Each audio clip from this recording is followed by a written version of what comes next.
성령 오순절 8번째 주일에 하나님 우리 아버지와 주 예수 그리스도로부터 은혜와 평강이 여러분들에게 가득하기를 주님의 이름으로 축복합니다. 내가 거룩하니 너희도 거룩하라. 하나님의 명령입니다. 오늘 구약의 말씀 2절을 다시 보시면 너희는 거룩하라. 이는 나 너희 여호와 너희 하나님이 거룩함이니라 그랬습니다. 따라합시다. 너희는 거룩하라. 성경에서 거룩이라고 하는 것, 구별됐다는 뜻입니다. 피조물과 구별된 하나님을 가리키는 표현이기도 하고 하나님의 목적을 위해서 따로 구별된 것이 거룩입니다. 그렇다면 여러분은 이 거룩, 경건 이런 말을 들었을 때 가장 먼저 어떤 생각이 듭니까? 우리는 이런 말을 들으면 먼저 두려운 마음이 듭니다. 거룩은 하나님께만 적용되는 말이기 때문이기도 하고 나와 너무도 거리가 먼 그런 말처럼 들리기 때문입니다. 그럼에도 불구하고 하나님은 저와 여러분을 향해서 거룩하라 명령을 하신 겁니다. 하나님의 자녀로서 구별된 삶을 살라고 요구하시는 겁니다. 신앙인으로서 이 시대에 필요한 것이 거룩해지는 겁니다.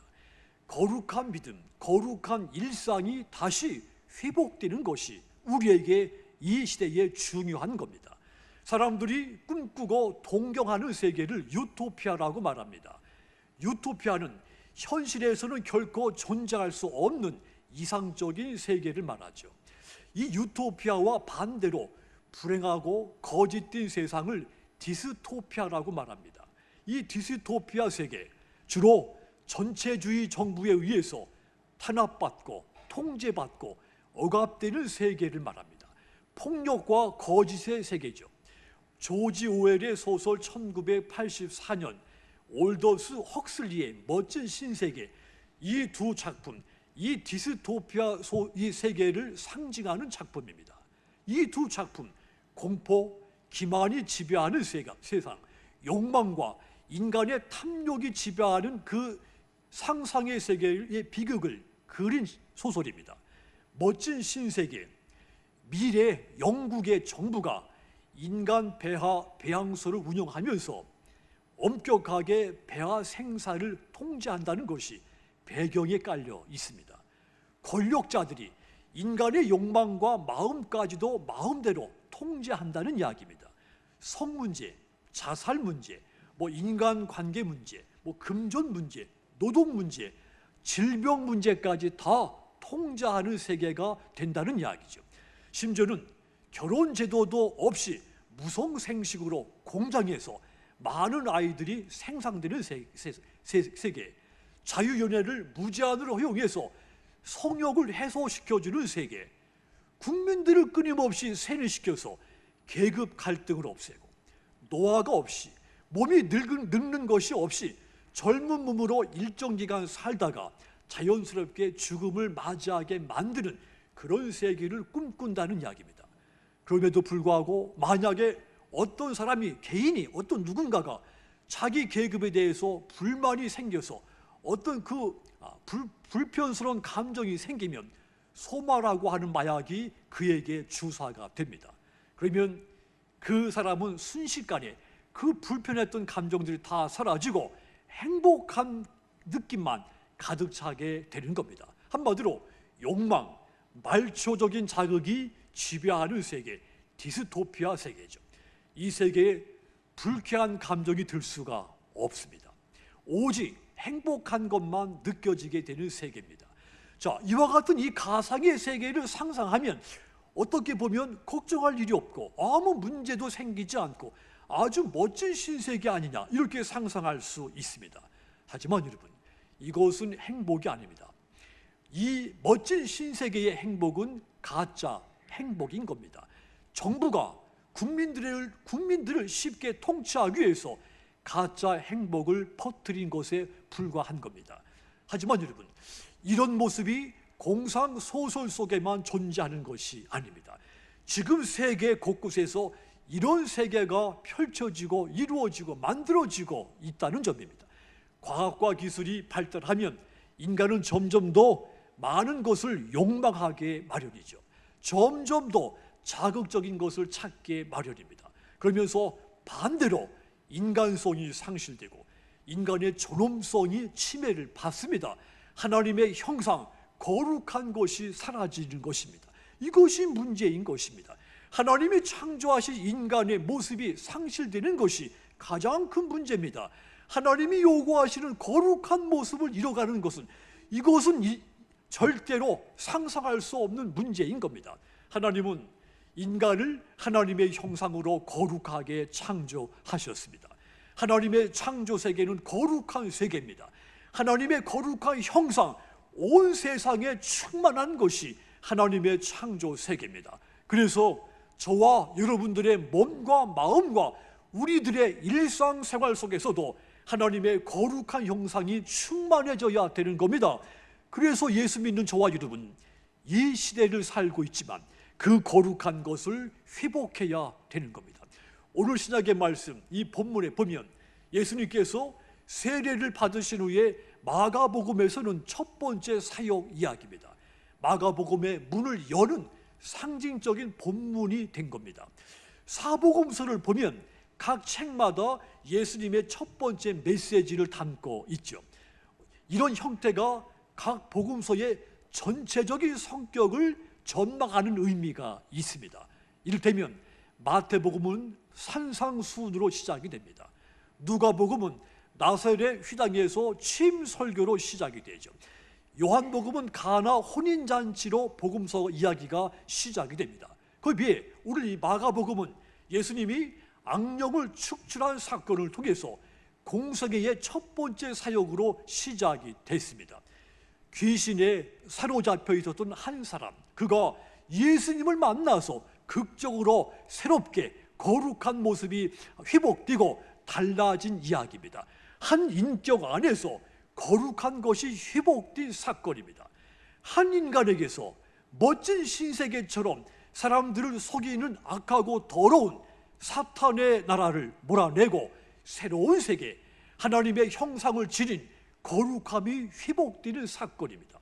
그렇다면 여러분, 하나님의 백성된 저와 여러분, 우리의 믿음과 몸과 마음, 우리의 일상 속에서 거룩한 것이 회복이 되게 하려면 어떻게 해야 됩니까?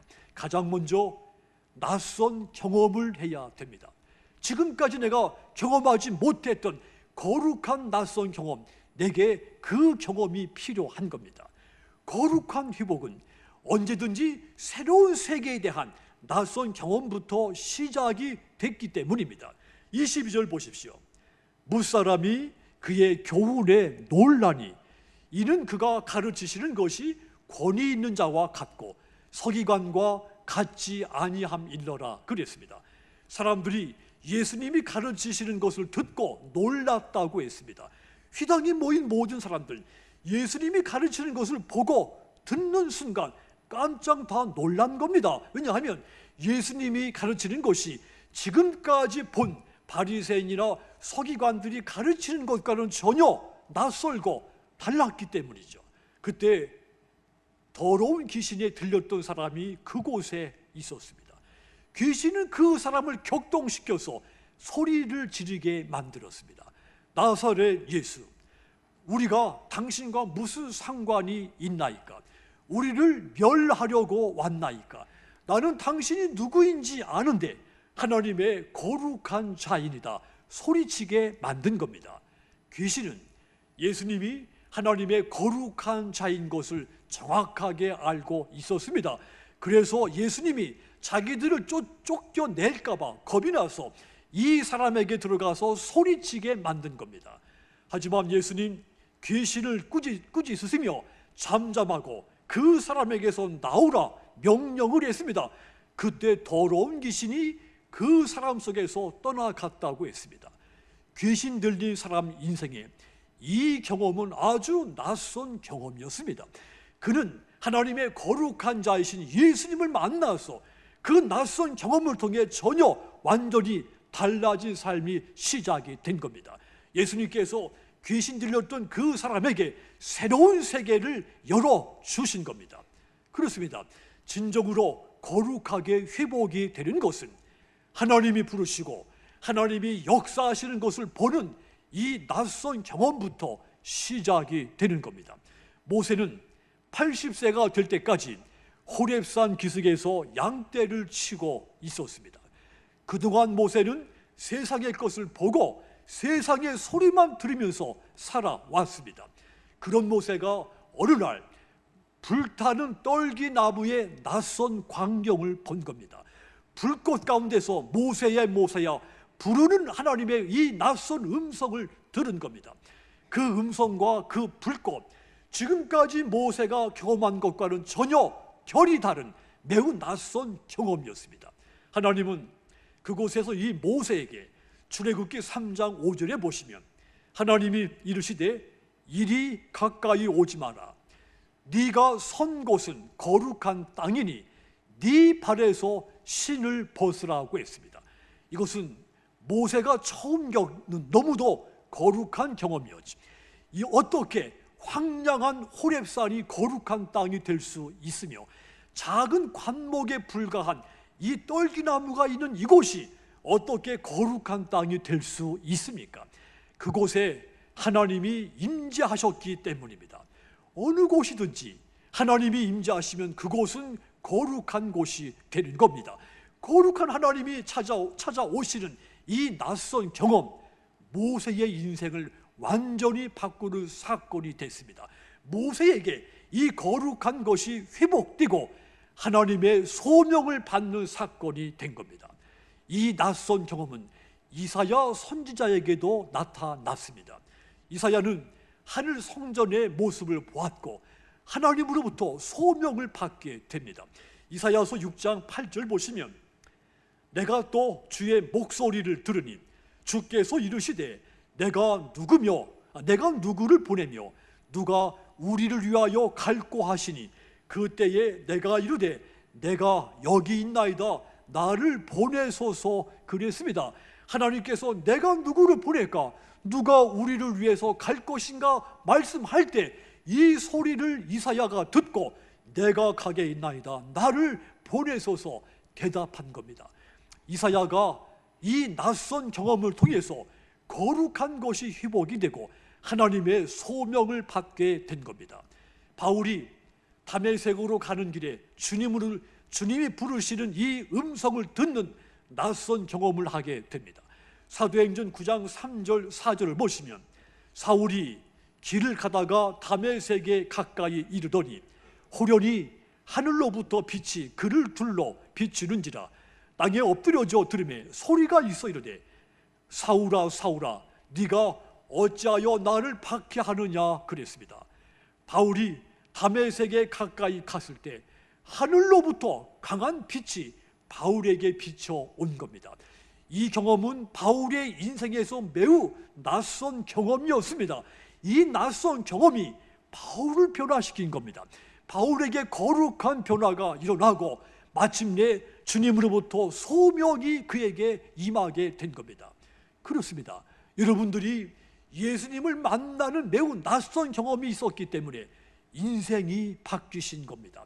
그 낯선 경험을 통해서 여러분의 삶이 전혀 새로운 세계가 여러분의 삶에 펼쳐지게 된 겁니다. 사람들은 낯선 경험을 하게 되면 놀라면서 경계하고 거부하기도 하죠. 경계하느라고 자기에게 주어진 복을 놓치기도 합니다. 그러므로 여러분 믿음의 여정 가운데서 하나님이 여러분에게 찾아오시고 여러분에게 말씀을 걸어오시고 여러분에게 새로운 세계를 열어 보이실 때 그 음성에 아멘 하시기를 바랍니다. 하나님이 찾아오셔서 부르시는 그 음성을 놓치지 않기를 바랍니다. 이 낯선 거룩한 경험을 거부하지 않으시길 바랍니다. 그리하여 이 낯선 경험을 통해서 하나님이 여러분에게 두신 그 형상의 그 거룩한 것이 온전히 회복되시기를 주님의 이름으로 축복합니다. 또한 우리가 거룩한 것이 내게서 회복이 되려면 또 어떻게 해야 됩니까? 분별력이 있어야 됩니다. 구분하고 분별할 줄 알 때 마침내 저와 여러분 속에서 거룩한 것이 회복이 되는 겁니다. 하나님이 부르시는 그 음성은 거룩함으로 초대하는 음성인 겁니다. 그래서 그 음성을 듣는 순간 이후 하나님의 새로운 세계에 초대받은 저와 여러분들은 하나님의 나라와 그분의 뜻을 구분하고 구별할 줄 알아야 됩니다. 레위기는 거룩함에 관한 책입니다. 그 핵심, 거룩한 것과 속된 것을 구별하라, 부정한 것과 정한 것을 분별하라는 메시지입니다. 레위기 10장 1절에서 7절까지 보면 아론의 아들 나답과 아비후가 하나님께서 명령하지 않은, 하나님이 금지하신 것, 다른 불을 담아다가 분향을 하다가 하나님 앞에 죽는 사건이 있습니다. 이 사건의 핵심, 거룩입니다. 이 사건 후에 하나님은 아론의 자손들에게 너희가 휘막에 들어갈 때 반드시 포도주나 독주를 마시지 말라 명령을 했습니다. 거룩하고 속된 것을 분별하라는 말입니다. 레위기 10장 10절 보시면 그리하여야 너희가 거룩하고 속된 것을 분별하며 부정하고 정한 것을 분별하라 그랬습니다. 분별하라고 했습니다. 혹여 포도주나 독주에 취해서 분별 없이 행동을 하다가 하나님 앞에 부정하게 되어 죽음을 당할까 두려워하라는 말입니다.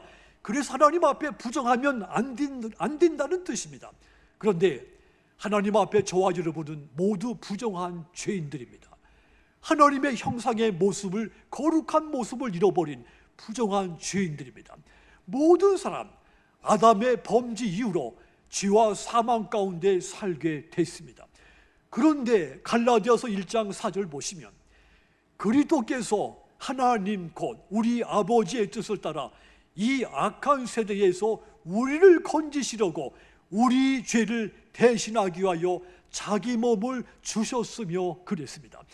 예수님께서 하나님의 뜻을 따라서 죄와 사망 가운데 있던 저와 여러분들을 건져내서 의와 생명의 길로 옮기셨다고 했습니다.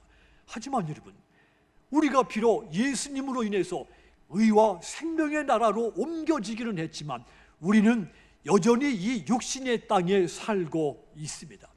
그래서 바울은 이 악한 세상에서 하나님의 뜻을 분별하라고 권고를 한 겁니다. 로마서 12장 2절을 보십시오. 너희는 이 세대를 본받지 말고 오직 마음을 새롭게 함으로 변화를 받아 하나님의 선하시고 기뻐하시고 온전하신 뜻이 무엇인지 따라합시다. 분별하도록 하라. 하나님의 뜻을 분별하고 행동해서 너희 몸이 거룩한 산 제물이 되게 하라는 말입니다. 이어서 로마서 12장 1절 보시면 그러므로 형제들아 내가 하나님의 모든 자비하심으로 너희를 권하노니 너희 몸을 하나님이 기뻐하시는 거룩한 산 제물로 드리라. 이는 너희가 드릴 영적 예배다 그랬습니다. 너희 육신의 몸을 하나님이 기쁘게 받으시는 산 제물로 바치라고 했습니다. 오늘 구약의 말씀같이 한마디로 너희는 거룩하라는 명령인 겁니다. 그러면 우리 몸을 거룩한 산 제물로 드리기 위해서 어떻게 해야 되겠습니까? 첫 번째로 하나님께서 선하게 여기시는 것이 무엇인지 분별할 줄 알아야 됩니다. 우리가 어떤 일을 할 때 반드시 이것이 선한 것인가, 이것이 악한 것인가 믿음의 눈으로 분별하라는 말입니다. 두 번째로 이것이 하나님이 기뻐하시는 것인가, 하나님이 싫어하시는 것인가 분별할 줄 알아야 한다고 했습니다. 세상의 기준으로 볼 때 악한 것은 아니지만 하나님이 기뻐하지 않는 일도 많습니다. 그래서 어떤 일을 선택하기 전에는 반드시 이것이 하나님이 기뻐하실 만한 일인가 분별할 줄 알아야 된다는 말입니다. 세 번째로 이것이 하나님의 온전하신 뜻인가도 분별할 줄 알아야 된다고 했습니다. 온전하다는 말은 실수가 없이 완벽한 상태를 말합니다. 인간은 실수가 있어서 인간의 뜻은, 인간이 꿈꾸는 것은 완벽하지가 못합니다. 하나님의 뜻은 실수가 없어서 완벽합니다. 그래서 어떤 일을 할 때는 내 뜻을 생각하지 말고 이것이 하나님의 뜻인가 내 뜻인가 분별할 줄 알라고 한 겁니다. 그렇습니다. 이렇게 구별하고 분별할 줄 아는 사람이 그에게 거룩한 것이 회복이 되는 겁니다. 내가 생각해야 할 것, 반대로 내가 생각해서는 안 되는 것을 분별하시고, 내가 마땅히 해야 할 말, 반대로 내가 해서는 안 될 말을 분별하시고, 내가 먹을 수 있는 것, 반대로 먹어서는 안 되는 것을 분별할 줄 알아야 됩니다. 거룩하게 지켜야 할 주일과 나머지 엿새를 분별할 줄 알아야 되며, 하나님께 드려야 할 예물 분별할 줄 알아야 되는 겁니다. 그러므로 여러분, 이러한 모든 구별과 분별을 통해서 거룩한 것이 회복이 되시고, 하나님이 지으신 그 형상대로 거룩한 백성들이 다 되시기를 주님의 이름으로 축복합니다. 또한 우리에게 거룩한 것이 회복이 되려면 또 한 가지 마지막이 있습니다. 내 인생의 주인이 주님이 되어주셔야 됩니다. 내 인생의 주인이 내가 되면 하나님의 형상의 그 거룩이 회복되지 않습니다. 내 인생의 주인이 오직 주님이 되실 때 내 안에 거룩한 형상이 회복이 됩니다. 공산주의 국가나 이슬람권 국가에서는 지금도 성경은 금서로 되어 있습니다. 성경을 소유할 수도 없고 읽을 수도 없는 그런 나라들이죠. 자, 성경이 그들이 표방하는 세계가 거짓이라는 것을 보여주기 때문입니다. 성경이 그들의 본질, 그들의 허상을 드러내주기 때문에 금지를 시킨 겁니다. 플라톤의 국가론에 보면 그 우화 가운데 동굴의 비유가 있습니다. 태어날 때부터 컴컴한 동굴 속에서 온몸이 묶인 채 살아가는 사람들이 있습니다. 그들은 이 포박을 당해서 고개도 돌릴 수가 없고 오직 앞만 쳐다보게 돼 있습니다. 그리고 그들 뒤에는 횃불이 타오르고 있습니다. 그래서 뒤에서 횃불이 타오르고 있기 때문에 그들 앞에는 여러 사람들의 그림자가 보이는 겁니다. 오직 그것밖에 보이지가 않는 겁니다. 그래서 그들은 자신들이 보는 앞에 보이는 그 그림자, 그것이 세계의 전부라고 생각을 하게 됩니다. 그러다 보니 그들은 동굴 속의 그 환영이 자기들의 멋진 신세계라고 착각을 하게 되는 겁니다. 이런 것을 우물 안의 개구리라고 표현합니다. 그래서 그들이 가짜인 그 허구 세계에서 벗어나고 진짜인 참된 세계를 알려면 과감하게 그 동굴에서 뛰쳐 나와야 된다는 교훈인 겁니다. 이처럼 사람들은 저마다 멋진 신세계에 사로잡혀 살 때가 있습니다. 자신의 거짓 주인을 모시고 살아갈 때가 있는 겁니다. 오늘 본문에 귀신 들린 사람에게 귀신이 그의 인생의 주인 행세를 했습니다. 귀신 들린 사람에게는 귀신 들린 그 세계가 멋진 신세계였습니다. 귀신을 주인으로 삼은 곳에서 하나님의 형상은 파괴가 됐고 창조와 생명도 깨져버렸고 눈이 멀고 말을 못하고 때로는 거품을 품고 소리를 지르며 뛰어다녀야 됐습니다. 그렇다면 여러분은 무엇을 주인으로 삼고 있습니까? 물질, 명예, 자녀, 그 어떤 것도 여러분의 주인이 돼서는 안 됩니다. 그 어떤 것으로도 거룩한 것이 회복될 수 없기 때문입니다. 진정으로 거룩한 것이 회복이 되려면 말씀이 육신이 돼서 이 우리 가운데 오신 예수님을 주인으로 영접해야 되는 겁니다.